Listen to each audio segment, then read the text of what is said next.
아주 깊은 산 중에 수많은 나무들이 있었고 그 나무들 중에서도 아주 수려한 새 그루의 나무가 눈에 띄었습니다. 새 나무는 아주 멋졌어요. 그리고 다른 나무들도 그 멋짐을 매일 칭찬합니다. 새 나무는 서로 이렇게 이야기합니다.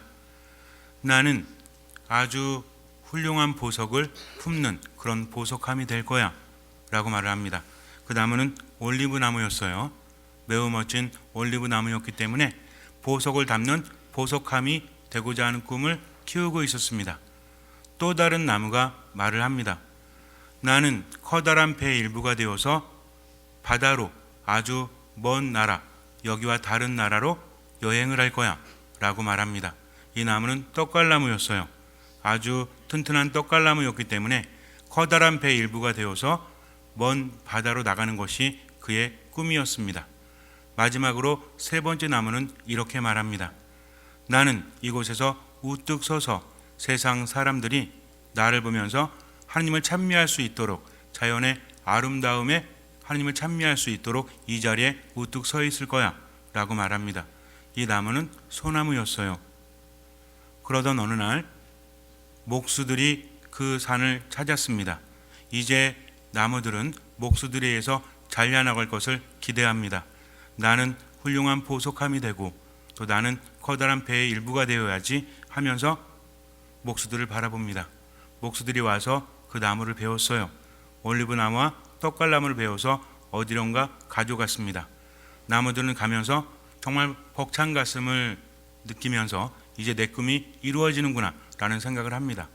다행스럽게도 소나무는 베이지 않았습니다. 그래서 그 자리에 서서 세상을 바라보면서 하나님을 찬미할 수 있도록 사람들에게 멋진 모습을 드러내고 있었죠. 이제 실려간 나무들은 어디론가로 운반되어졌습니다. 올리브 나무는 목수들이 다가와서 가지를 치고 또 자기 몸을 정리하는 것을 보면서 이제 꿈에 부풉니다. 한참이 지난 다음에 자기의 모습을 바라보는데 뭔가 좀 이상해요. 보석함이면 조금 해야 되는데 너무 큽니다. 다른 가지들 윗둥 밑둥을 잘라서 어디론가 가지고 가더니 덩그러니 자기만 남겨놓습니다. 그리고 이윽고 한 목수가 다가오더니 막 자기를 파는 거예요. 깊이 파고 있는데 왠지 보석함 같진 않아요. 다 파고 난 다음에 중얼거립니다. 목수가 이제 완성되었군. 가만히 봤더니 말구유였어요. 보석을 담는 그런 보석함이 아니라 말밥을 담는 말구유가 되어버렸습니다. 올리브 나무는 너무나 슬펐어요. 하지만 어쩔 수 있겠습니까? 내 꿈과 세상이 너무나 다른 것을, 그래서 실망해서 모든 것을 포기합니다. 이제 떡갈나무는 어느 목재소로 실려갑니다.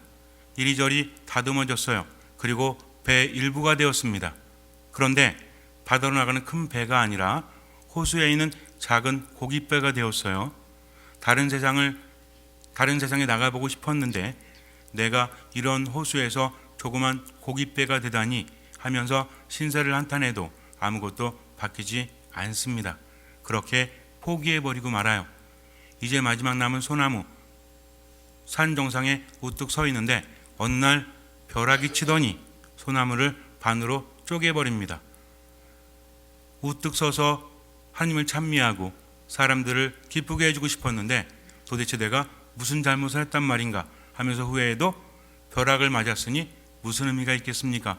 그렇게 또 실려갑니다. 여기저기 잘리더니 덩그러니 창고 안에 처박힙니다. 세상이 아니라 아주 높은 곳에서 세상을 바라보는 것이 아니라 아주 어둡고 깊은 창고에 그렇게 갇혀버린 거죠. 소나무도 모든 것을 포기합니다. 그러던 어느 날 이제 모든 것을 포기한 올리브 나무가 그냥 멍하니 있는데 갑자기 문이 열리더니 웬 부부가 들어옵니다. 여인은 만삭이었어요. 그리고 아이가 태어납니다. 그 아이가 바로 구유에 놓여집니다. 깜짝 놀랍니다. 처음에는 말밥이 내 안에 놓여졌고 이제는 한 아이가 내 안에 들어온 거죠. 아이가 마구간에서 태어났다는 것은 분명히 부잣집은 아닙니다. 그렇게 가난한 부부의 아이가 내 위로 올라온 거죠. 그런데 느낌이 아주 이상합니다. 왜냐하면 보통 느낌이 아니라 매우 커다란 뭔가 충격적인 그런 느낌이 안에서부터 올라오기 시작을 합니다. 잠시 후에 동방에서 온 3명의 왕이 박사가 아이에게 경배를 합니다. 그리고 예물을 봉헌해요. 그리고 천사도 와서 아이에게 경배합니다. 말구이는 깜짝 놀랐어요. 왜냐하면 내가 세상에 가장 진귀한 보석을 담는 보석함이 되고 싶었지만 말구이로 전락해버렸는데 이제 보니 세상에서 그 무엇과도 비교할 수 없는 그런 정말 귀한 보석인 아이가 내 안에 있었기 때문입니다. 구유는 하느님께 감사했습니다. 그리고 이제 떡갈나무는 조그만 배가 되어서 호수를 왔다 갔다 하고 있었는데 어느 날 한 사람이 배에 오릅니다. 그리고 배를 조금 띄워놓더니 사람들을 가르치는데 그 말씀이 너무나 대단합니다. 아픈 사람들이 치유되고 슬픈 사람들이 기뻐하고 삶의 의미를 잃어버린 사람들이 삶의 활기를 찾게 됩니다. 말씀을 들으면서 배는 깜짝 놀랐어요. 자기는 먼 바다로 가서 전혀 다른 세상을 여행하고 싶었는데 이렇게 조그만 호수를 떠다니는 배가 되었지만 이제 알고 보니 먼 나라보다 더 크신 분이 바로 내 안에 있었기 때문입니다. 그분의 말씀을 들으면서 좁은 세상을 벗어나서 정말 큰 기쁨을 느끼게 됩니다. 떡갈나무도 하느님께 감사했어요. 이제 남은 것은 소나무죠. 창고에 그냥 갇혀 있는데 아무짝에도 쓸모가 없습니다. 그런데 어느 날 2사람이 오더니 자기 자신을 옮기는 거예요. 그러더니 뚝딱뚝딱 무엇인가를 만듭니다. 이게 뭐지? 라는 생각을 했는데 가만히 보니까 십자가 형태의 사형 도구가 되었습니다. 그리고 한 죄수가 자기를 짊어지고 산으로 올라가는 거예요. 나는 산에 우뚝 서서 하나님을 찬미하면서 사람들이 하나님을 거룩하게 여기기를 바라는 그런 나무가 되기를 바랬는데 창고에 갇히더니 이제는 사형수 어깨에 메어집니다. 이건 아니지 않습니까? 산 위에 올라가서 그 사형수가 소나무 십자가 위에 못 박히고 그리고 마지막 숨을 거두는 순간 소나무는 깨닫게 됩니다. 자기가 하느님을 모시고 있었다는 것을, 세상 어떤 곳보다 높은 곳에 자기는 있었던 것입니다. 왜냐하면 자신 위에 하느님이 매달려 있었기 때문입니다. 소나무는 하느님께 감사합니다. 새 나무 이야기라는 것을 제가 각색해서 여러분에게 들려드렸습니다.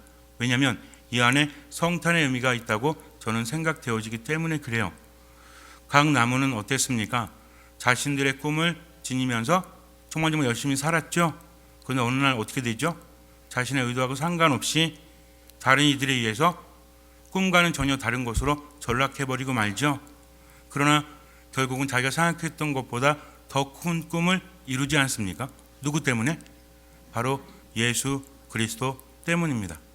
우리가 세상을 살아가면서 나는 돈을 많이 벌어야 되겠다, 나는 이런저런 것을 이루고 행복한 삶을 살아야 되겠다 라고 설정해 놓지만 삶을 살아가는 동안 무너져 버리고 말죠.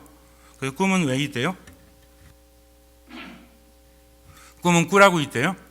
꿈은 깨지라고 있대요. 그래서 내가 꿈을 꾸면서 앞으로 나아가지만 그 꿈을 이루는 사람들이 별로 없다는 거죠. 꿈을 이루고도 스스로 원했던 것을 얻지 못하는 사람들이 굉장히 많다고 합니다. 우리도 세상을 그렇게 살아가죠. 한 번뿐인 삶을 나름대로의 목적을 두고 살아가지 않습니까? 그런데 살아갈수록 어때요? 기쁘기보다는 상실감이 더 커질 수도 있다는 거죠. 내 꿈은 무너지고 전혀 의도하지 않는 삶 안에서 괴로워하면서 살아갈지도 몰라요. 그렇게 망가지는 것이 인생이라는 생각을 할지도 모릅니다. 그러나 우리들의 인생은 실패하지 않죠. 우리들의 절망을 희망으로 바꾸시는 분이 누구십니까? 바로 예수 그리스도시라는 거죠. 그분은 만왕의 왕이시오 세상을 만드신 하느님이셨지만 그러나 그분은 어떤 모습으로 오셨죠? 가장 낮은 모습으로 오셨습니다. 왜 그래요? 우리와 함께하기 위해서. 지친 사람들, 실망하는 사람들, 꿈을 포기한 사람들, 이런 사람들에게 그분께서는 당신의 방식으로 힘을 주시기 위해서 어떤 걸 선택하십니까? 만나셨다는 거죠. 그리고 함께 살아가셨다는 겁니다. 그분을 만난 사람들, 그분과 함께 살아갔던 사람들은 삶의 희망을 찾고 그분을 통해서 기쁨을 찾게 된다는 것입니다. 이것이 바로 신앙이라는 거죠. 우리는 어떻게 신앙생활 합니까? 하느님께 많은 것을 바라면서 하느님 이거 좀 주세요, 저거 좀 주세요 하면서 저를 치유해 주세요 이렇게 하면서 하느님과 함께 한다지만 정말 함께하고 있나요? 간절하게 기도하지만 그분과 함께 살아가고 있습니까? 말씀이 사람이 되셔서 우리 가운데 사셨다라고 합니다. 우리 가운데 사셨다는 거죠. 우리도 그분을 느껴야 한다는 것입니다. 말씀을 통해서 하느님을 느끼고 말씀을 통해서 힘을 얻고 말씀을 통해서 하느님 안에 머문다는 거죠. 믿음이라는 것은, 신앙이라는 것은 삶이에요. 누구와 함께? 하느님과 함께 살아가는 삶. 나 혼자 살아가는 것이 아니라 주님과 함께 살아가는 겁니다. 그래서 이게 중요하다는 거죠. 어쩌면 그동안 나는 신앙생활이라고 했지만 혼자 있는지 몰라요. 혼자 사는 것과 함께 사는 것은 다르죠. 혼자 살면 어때요? 그냥 내 마음대로 살면 됩니다. 그러나 함께 살아가면 어떻죠? 관계를 위해서 어떻게 해야 돼요? 그의 말을 들어야 되지 않습니까? 그가 무엇을 원하는지 생각하지 않습니까? 그러면 기쁨은 더 커집니까? 아니면 작아집니까? 혼자 사는 게 나아요? 아니면 함께 사는 게 나아요? 물론 지긋지긋한 사람과 함께 사는 거 말고요. 사랑하는 사람, 좋아하는 사람과 함께 살아간다면 기쁨도 2배가 되지 않습니까? 사소한 거 하나도 혼자 즐거워하기보다는 함께 즐거워할 때 더 커진다는 거죠. 내가 힘들어할 때 어떻습니까? 그 사람이 삶의 방향을 알려줄 수도 있다는 거죠. 정말 그렇지 않습니까? 혼자는 뭐 결정할 때도 힘들죠. 심지어는 뭘 먹어야 되는데 뭘 시켜 먹을까? 짜장 먹을까? 짬뽕 먹을까? 비빔밥 먹을까? 하면서 혼자 얘기합니까? 뭐 먹을래? 너는? 나는 뭐 먹을까? 이렇게 얘기하는 사람은 어떤 사람이라고 하죠? 제정신이 아닌 사람이라고 하죠. 그런데 누군가 함께 있다면 어떻습니까? 뭐 먹을래 하면서 서로 스트레스 받지 않는다는 거죠. 물론 서로 의교되는 거 말고 무슨 얘기인지 아시죠? 그러니까 혼자 하는 것보다는 함께 하는 게 더 힘이 된다는 것을 우리는 알고 있다는 거죠. 그렇다면 내 신앙생활 안에서 나를 나보다 더 잘하시고 나를 나보다 더 사랑하신 하느님, 내가 절망스럽고 모든 것을 포기할 때도 결코 나를 내버려 두지 않는 하느님, 이 하느님을 내가 느끼고 있습니까? 그렇다면 미사가 달라질 수밖에 없죠. 말씀 묵상을 할 수밖에 없습니다. 또 기도는 자연스럽게 될 수밖에 없다는 거죠. 어떻게 기도할 줄 모른다고 합니다. 여러분들 그러면 가족끼리 어떻게 대화하십니까? 사랑하는 사람 만나면 대화법 읽고 가요? 아, 가만히 있어 보자. 서점에 가가지고 사랑하는 사람과의 대화법 사갖고 읽고 가요? 대답 안 하시는 분들 읽고 가시는구나. 사랑하는 사람 만나면 나를 나보다 정말 잘 아는 사람 만나면 어떻습니까? 지식이 필요하지 않죠? 그냥 이야기하지 않아요? 눈빛을 바라보면서 서로 온기를 느끼면서 함께 대화를 나눠도 행복하지 않습니까? 이게 기도라는 거죠. 내가 정말 힘들 때 주님, 저 너무 힘들어요. 왜 나를 이렇게 만드셨나요? 주님, 저 정말 괴로워요. 당신은 계신 건가요? 하면서 혼잣말을 하는 것이 아니라 그분의 말씀을 듣고 말씀 안에서 깨닫는 사람, 주님께서는 말씀이십니다. 말씀이 우리와 함께 사셨다는 거죠. 말씀과 함께 사는 사람들의 태도는 무엇일까요? 내가 말씀과 함께 살아간다면 어떤 마음을 가져야 돼요? 듣는 마음을 가져야 되죠. 왜? 말씀은 듣는 것이기 때문입니다. 말씀은 살아있고 힘이 있다라고 하죠. 내가 말씀을 듣는 순간부터 말씀은 내 안에 오셔서 나를 움직이기 시작합니다. 혼자 살아가는 것이 아니라 주님과 함께 살아가면서 보살핌을 받고 치유를 받고 힘을 얻는다는 거죠. 이것이 신앙입니다. 그러다 보면 기도 내용이 달라지게 되죠. 말씀을 듣고 깨닫고 하느님께서 함께 하심을 느끼면 기도는 삶이 된다는 것입니다. 그럴 때 하느님께서 함께 하시고 삶 안에서 뭐가 일어나죠? 기적이 일어납니다. 우리가 포기하지 않는 것은 내가 잘났기 때문이 아니에요. 나는 어떻습니까?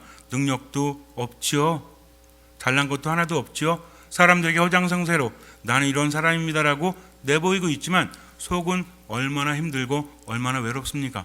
그러나 하느님 앞에서는 그럴 필요가 없다는 거죠. 왜? 다 알고 계시기 때문에 그래요. 우리가 정말 힘든 게 뭔지 아세요? 아무리 사랑하는 사람이 있다고 할지라도 내가 이 사람에게 잘못하면 버림받을까 봐 라는 불안감이 있습니다. 누구에게나 있다는 거죠. 그러니 내 안에 있는 것을 그대로 말할 수 없죠. 상대방 눈치 보냐고 때로는 거짓말을 하고 때로는 안 그런 척하고 이렇게 살아가는 게 얼마나 힘듭니까? 근데 하느님 앞에서는 그럴 필요가 있어요? 없어요? 그럴 필요가 없다는 거죠. 여러분들은 세상에서 누가 가장 편안합니까? 없어요? 세상에서 나를 꾸미지 않아도 있는 그대로 보여줘도 괜찮은 분이 있죠? 누구예요? 아니, 하느님 말고 사람 중에서 누구? 남편? 착각하시는 거예요. 남편은 내가 자꾸 잘 안 하면 나를 떠날 수도 있어요.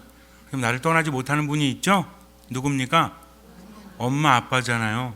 그렇지 않습니까? 엄마 아빠가 딱 보고 우리 애는 한 7년 키웠는데 싹수가 뉘래. 얘는 공부도 안 될 것 같고 얘는 운동도 안 될 것 같고 안 될 것 같고 일찌감치 포기하지 하면서 버려요? 그렇지 않죠? 왜 못 버립니까? 자식이기 때문이죠. 다른 사람들 다 손가락질해도 여러분들 그렇잖아요. 사랑하는 사람과 헤어지면 어디 갑니까? 어디 가요? 엄마 아빠랑 헤어지고 사랑하는 사람한테 가요? 물론 그런 경우도 있을 수 있겠지만 내가 아무리 사랑한다고 할지라도 헤어지면 뭐예요? 님이라는 글자에 점 하나를 더하면 뭐가 되죠? 남이 되잖아요. 그러나 우리 아빠 엄마는 나를 버릴 수 없어요. 하느님은 도와십니다. 걱정할 필요가 없어요. 나를 나보다 더 잘하시기 때문에 그래요. 나를 나보다 더 사랑하시기 때문에 그래요. 그런 분이 우리에게 오셔서 우리와 함께 사십니다. 우리도 어떻게 해야 돼요? 그분과 함께 살아가야 한다는 거죠. 한 가지만 기억하세요. 어떤 마음으로? 왜? 말씀이 사람이 되셔서 우리와 함께 사셨기 때문입니다. 듣기만 하면 돼요. 어떻게? 겸손하게. 그리고 아무것도 판단하지 않고 말씀을 들었으면 최선을 다해서 실천하면 돼요. 남은 주님께서 채워주십니다. 이것이 바로 신앙이죠. 잠시 눈을 감으세요. 스스로 실망하고 스스로 절망해도 주님께서는 나를 포기하지 않으십니다. 나를 나보다 더 잘하시고 더 사랑하시기 때문에 그래요. 그러니까 지난날의 슬픔에 잠겨있지 말고 지난날의 아픔에 잠겨있지 말고 그분만을 믿고 지금을 살아가십시오. 듣는 마음으로 주님과 함께 살아감을 절대 잊지 마세요. 미사 말씀 안에 듣는 마음으로 머무십시오. 삶 안에서 그분께 기도하십시오. 모든 것을 맡기고 최선을 다하십시오. 주님께서는 그 믿음을 보시고 우리 삶에 놀라운 기적을 일으켜 주실 것입니다. 아멘.